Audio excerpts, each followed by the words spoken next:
Halo semuanya, selamat datang kembali. Hari ini kita akan melakukan sesuatu yang sedikit berbeda. Kita akan melakukan studi kasus, membedah sebuah emiten yang menurut saya sangat menarik. PT Andalan Perkasa Abadi atau kita sebut saja NASA. Nah, kita akan melihatnya dari kacamata seorang mentor. Tujuannya biar kalian semua bisa belajar gimana sih cara kita menganalisis perusahaan yang penuh teka-teki seperti ini. Udah siap? Yuk, kita mulai. Oke, langsung aja kita ke pertanyaan utamanya. Gimana ceritanya sebuah perusahaan punya total aset lebih dari 1 triliun rupiah, tapi coba tebak, pendapatannya cuma belasan miliar setahun. Aneh kan? Inilah paradoks utama dari NASA yang bakal kita kupas tuntas hari ini. Asetnya segunung tapi pendapatannya seiprit. Apa sih yang sebenarnya terjadi di sini?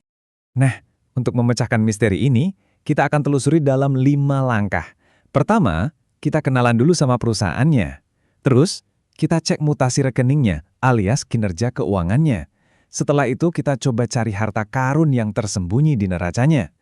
Baru deh kita bahas kenapa pasar saham bingung buat menilai saham ini. Terakhir, kita tarik kesimpulan biar kalian bisa ambil keputusan sendiri. Yuk, mulai dari yang pertama. Bagian 1, kita kenalan dulu sama profil NASA. Biar benar-benar paham, kita harus lihat dulu nih perjalanan hidupnya yang penuh transformasi. Percaya deh, perusahaan ini sekarang beda banget sama waktu pertama kali berdiri. Coba perhatikan lini masa ini. Awalnya, tahun 2014 namanya Gatra Wibawa Sejati. Terus, tahun 2016 ganti jadi Ayana Land International. Disinilah mereka mulai fokus ke properti. Setelah IPO di 2017, tahun 2020 ganti nama lagi jadi Andalan Perkasa Abadi. Perubahan nama ini bukan sekedar formalitas ya, ini mencerminkan pergeseran besar dalam strategi bisnis mereka. Jadi bisnis NASA sekarang itu apa sih? Intinya ada 2. Pertama, perhotelan butik, jadi mereka fokus ke properti kayak villa dan hotel yang unik, terutama di Bali, Jogja, sama Solo. Yang kedua, pengembangan real estate, contohnya perumahan yang lokasinya strategis. Dua-duanya ini menyasar pasar premium yang spesifik banget, jadi mereka bukan pemain di pasar massal. Oke, sekarang kita masuk ke bagian kedua, kinerja keuangan. Nah, disinilah ceritanya makin seru. Kita bakal lihat kombinasi yang aneh. Profitnya tebel banget, tapi pendapatannya, wah, naik turunnya drastis. Coba deh kita lihat bareng-bareng angka-angka ini, fokus ke baris pendapatan.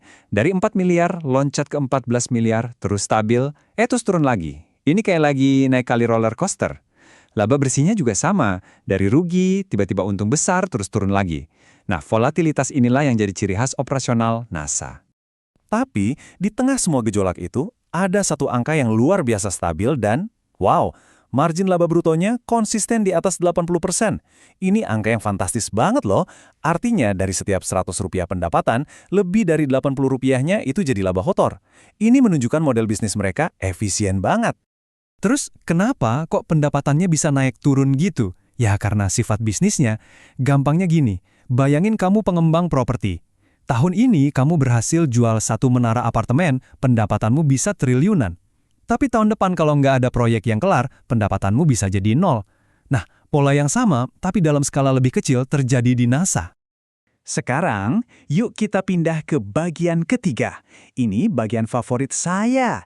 Disinilah kita bakal nemuin kekuatan sejati NASA, yaitu di dalam neraca keuangannya. Ini adalah fondasi yang kokoh banget. Lihat potongan laporan keuangan ini. Coba fokus ke baris total aset tidak lancar. Angkanya 1,05 triliun rupiah. Gede banget kan? Sebagian besar dari nilai ini adalah persediaan real estate, yang isinya itu, ya, cadangan lahan yang siap dikembangkan. Inilah harta karun tersembunyi mereka. Bagan ini bikin semuanya jadi jelas banget. Hampir 94% dari seluruh kekayaan perusahaan ini bentuknya aset jangka panjang, kayak tanah dan bangunan. Ini artinya, nilai inti perusahaan bukan ada di operasional harian, tapi di potensi aset-aset jangka panjangnya. Dan ini dia kuncinya. Rasio utang terhadap ekuitasnya cuma 0,03 kali.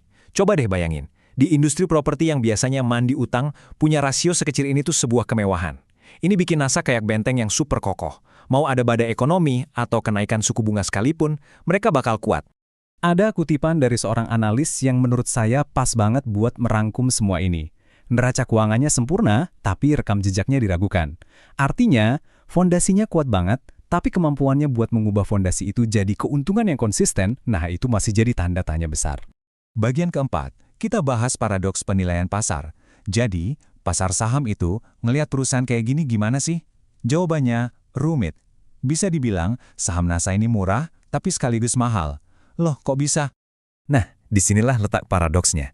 Kalau kita pakai kacamata PBV atau harga dibanding nilai buku, angkanya 0,36 kali. Ini murah banget. Artinya, kita bisa beli aset-aset perusahaan dengan diskon gede.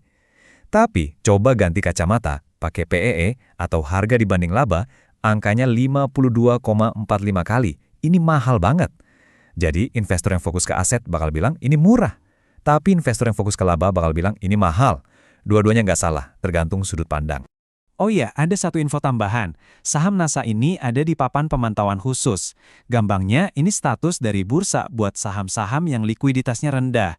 Buat kita sebagai investor, artinya jual belinya nggak selancar saham-saham yang blue chip. Ini juga jadi salah satu resiko yang perlu dipertimbangkan. Akhirnya kita sampai di kesimpulan. Setelah kita bedah semua ini, terus gimana dong? Tenang, saya di sini bukan untuk ngasih rekomendasi beli atau jual, tapi saya akan kasih kerangka berpikir supaya kalian bisa bikin keputusan sendiri dengan bijak. Ada 3 langkah simpel. Pertama, akui kekuatannya. Neracanya super sehat, marginnya tebal, dan punya cadangan tanah yang luas. Kedua, pahami juga kelemahannya. Pendapatannya nggak stabil, bisnisnya masih kecil, dan sahamnya nggak liquid. Nah, langkah ketiga yang paling penting dari semuanya, tanya ke diri sendiri. Gue ini investor tipe apa? Apakah kamu tipe investor sabar yang suka asset play, atau kamu butuh perusahaan yang labanya tumbuh konsisten tiap tahun?